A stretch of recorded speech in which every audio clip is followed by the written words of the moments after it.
Managers are angry at leagues, everybody hates the zoo, and Steam is even bigger than you thought. We'll discuss these topics and more, and joining me today, as always, are Meg Turney and the Daily Dot's Jared Wynne. Hello, welcome back. Oh, hi. Sorry I'm not as dog-shaped as before, but I'm trying. Here's what you need to know. It's a reference to a tweet. One of the world's biggest esports organizations, Virtus Pro, placed itself at the center of some controversy this week. Team manager Antog Sneg Cherepennikov publicly blasted a number of leagues and tournaments his team had competed in over the past year, including Copenhagen Games, ESEA, Star Ladder, I-League, and the excellent Moscow Cup. Best name. I love that. It's excellent. Cherepennikov accused the organizations of failing to pay out prize money owed to his teams and players, though many of those organizations then fired back in refuting those claims. So, Jared, true, not true?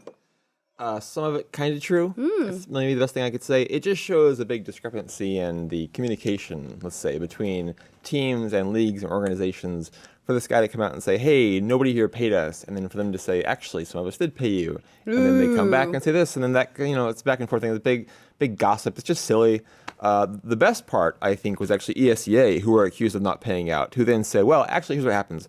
We write a check to every team who needs to get paid out at our events. We did this for most teams at the past event, but Virtus Pro requested we pay them at a bank account.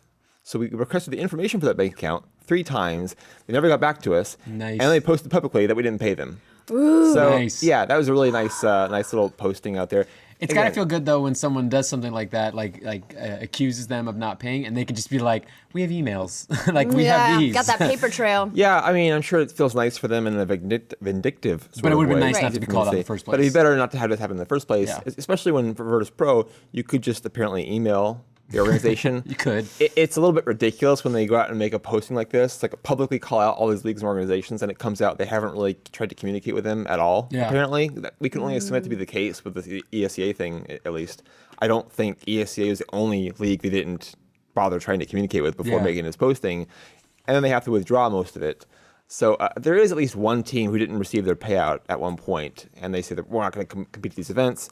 Again, it's just a big mess, and I think it could be solved by better communication on all fronts, which is necessary. Unfortunately, I don't think this is the last we'll see of this type of thing.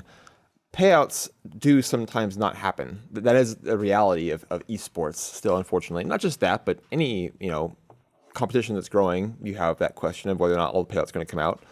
But here it was just a matter of communication. I feel like a lot of esports drama could be avoided by communication, but I'm secretly glad it's not. Meg, I think a lot of communication in life, It's true. a lot of drama in life could be avoided. A lot of communication could be solved by drama. A lot of communication could be avoided by drama. Yeah, I think so. That's the lesson we take from this, actually. If all your Qs are A's, right? Is that what you said? All your Qs are A's. If you just don't talk to anybody, you're going to have shit like this instead of, working things out and getting paid, which is great. Fantastic. us. Excellent. Good job.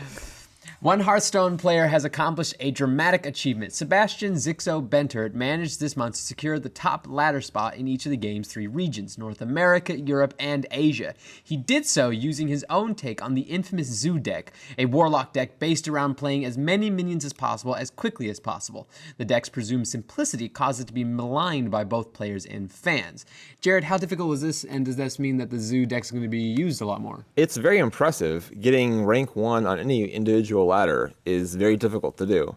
It also requires some luck, if we're being honest. You have to win a good number of games consecutively in order to do this. There's a reason why, even though we've had a lot of great players in Hearthstone, no one's done this before. Just getting, again, the first rank spot on one ladder is very difficult.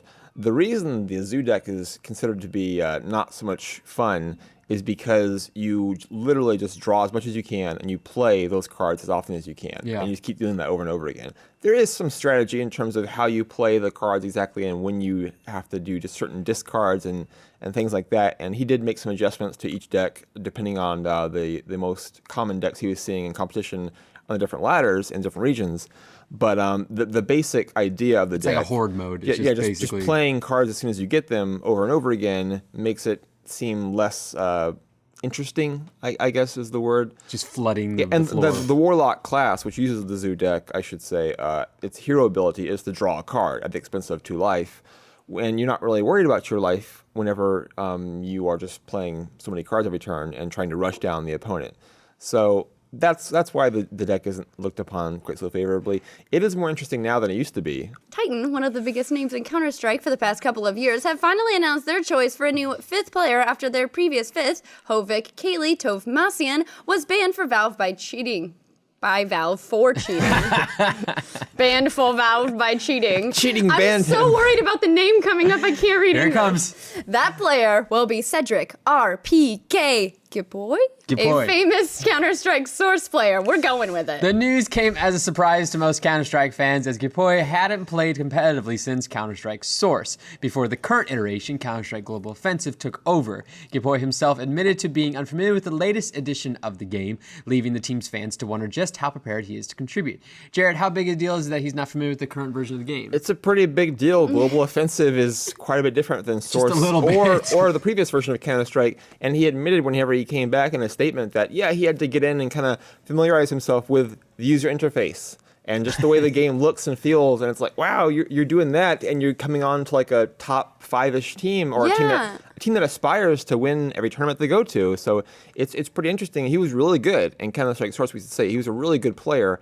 And it's not that long ago that he was a great competitive player, but it is a funny thing. I mean, there are players available. Scream was heavily rumored, as a former Titan player himself, to be going to Titan, and is very active. He plays every day. He's a current professional. He has a great track record in Global Offensive. So what's the motivation to bring back a player from a previous version of the game without any dust having been blown off of him yet? He's still very dusty. aged, still very out of the game. What's the motivation to bring him back rather than getting someone who's available to you, someone who's expressed interest in going to your team and is obviously a top player today? I'm not really sure. I guess maybe it's a chemistry thing. I don't know. I feel like there That should be a seems so montage of him, like from a movie of like him getting used to the new game, and then like him training him.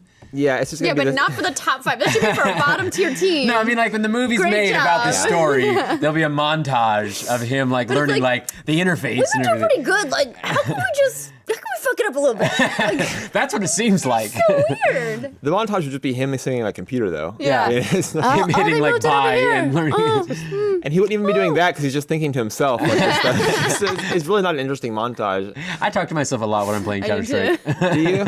Talk to myself Actually, Counter-Strike, my history with Counter-Strike is my brothers used to be like, Megs on, Megs on, Megs on. No. What were those sounds? What was he doing? Just killing me. They would He's kill firing me. like a pirate cannon. Oh, yeah. You don't know about that mod? Come on. The cannon Cannon mod, Cannon Strike. The mod for the mod. I wasn't even playing Counter-Strike. I'm in a pirate game. Like, what are you kidding me? They just told you it was Counter-Strike. Yeah. Doesn't make any sense at all. Why is everyone wearing pirate hats in their ships? She was actually playing Warcraft 2 and they were in the boats and everything. But No. I can't even aim. What's going on? I'm just watching Pirates of the Caribbean. Orlando Bloom keeps killing me. I don't know. Steam hit a new high during the holiday season. The gaming platform had at one point over 8 million unique users online concurrently. Dota 2 was by far the most popular game during the peak, and CS:GO had a little competition for the second spot. Just kidding, they didn't have any. Beyond that, the top 20 also included such venerable titles such as Gary's Mod and Euro Truck Simulator 2. John, yeah. was that you? No. Well, I was saying earlier that was on Humble Bundle with like a bunch of other simulators, and I wanted to get that just for the name alone. Why? That it had a 2. This wasn't the first one. This why is I the love it. second one. But I think trucks, I'm not like, Europe. The trailer is great to watch because you watch the trailers like on Humble Bundle to see what the game's like, and just to watch the trailer, I'm like, yep, it's exactly what you think it is. Number 16. Jared, what do you think? The first Euro Truck Simulator didn't have the power to really accurately simulate Euro trucks. But now, with modern technology, we can give you a true in-depth Euro Truck simulation. Experience. Yes. I don't think you need to add experience. We got Simulation's it. enough. Sorry. Got it. Do you remember those things like in a mall where it's like the big...